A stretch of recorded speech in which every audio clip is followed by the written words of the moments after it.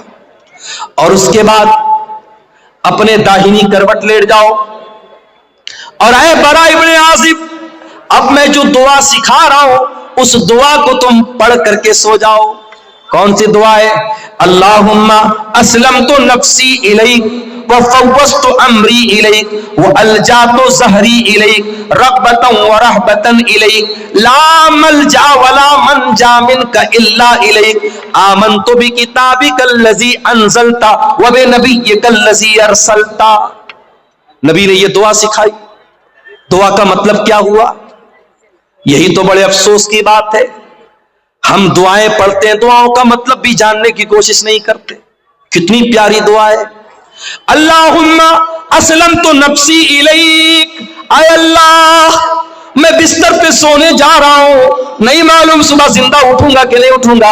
اے اللہ میں اپنے آپ کو تیرے حوالے کر کے جا رہا ہوں. وفوضت امری الیک. اور اے اللہ میری تجوری میں کتنا پیسہ ہے, میرے بچوں کا کیا بنے گا, میری بیوی کا کیا بنے گا, میرے جو بھی معاملات ہیں اے اللہ میں تیرے حوالے کر کے جا رہا ہوں. رغبتا ورہبتا الیک. اے اللہ میں تجھ سے ڈرتا بھی ہوں اور تیری رحمت کی امید بھی رکھتا ہوں. تیرے عذاب کا ڈر بھی میرے سینے میں ہے اور تیری رحمت کی امید بھی میرے دل میں ہے. اور اے اللہ آمنتو لا ملجا ولا منجا منک الا الیک. اے اللہ تو جس کو پناہ دے دے, تو جس کو پناہ نہ دے اس کو کوئی پناہ دینے والا نہیں. تو جس کو نجات نہ دے اس کو کوئی نجات دینے والا نہیں. آمنتو بکتابک الذی انزلتا. اے اللہ میں تیری کتاب پر ایمان لاتا ہوں جو کتاب تو نے اتاری ہے. وبنبیک الذی ارسلتا. اور میں تیرے نبی پر ایمان لاتا ہوں جس نبی کو تو نے رسول بنا کے بھیجا ہے. یہ ہے دعا کا ترجمہ, دعا کا انواد جو تھوڑا سا میں نے آپ کے سامنے کیا ہے. اب ذرا غور سے سنیے گا. نبی نے دعا سکھائی, کہا کہ اے برا داہنی کروٹ لیٹ جانا وضو کر کے اور یہ دعا پڑھ لینا, اس کے بعد کچھ مت کہنا, سو جانا. اگر اسی حالت میں تم مر گئے مت علی الفطرہ تو تم فطرت پر مرو گے, جنت میں جاؤ گے. تو اگر یہ دعا پڑھ کے مر گئے تو جنت میں جاؤ گے, جنتی تمہاری جنت پکی ہو جائے گی اگر اس دعا کو پڑھ کے اسی عقیدے پر تم دنیا سے چلے گے. صحابہ کے زمانے میں موبائل تو نہیں تھا, ساؤنڈ ریکارڈر تو نہیں تھا, جلدی سے ریکارڈ کر لیا جائے. صحابہ تو سن کے یاد کرتے تھے.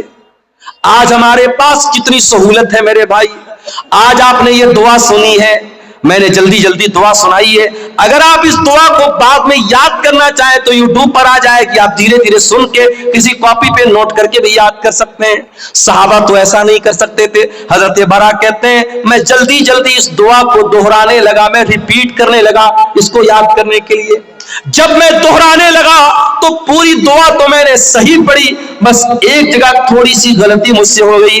نبی نے کیا دعا سکھائی تھی؟ آمنت بکتابک الذی انزلتا وبنبیک الذی ارسلتا.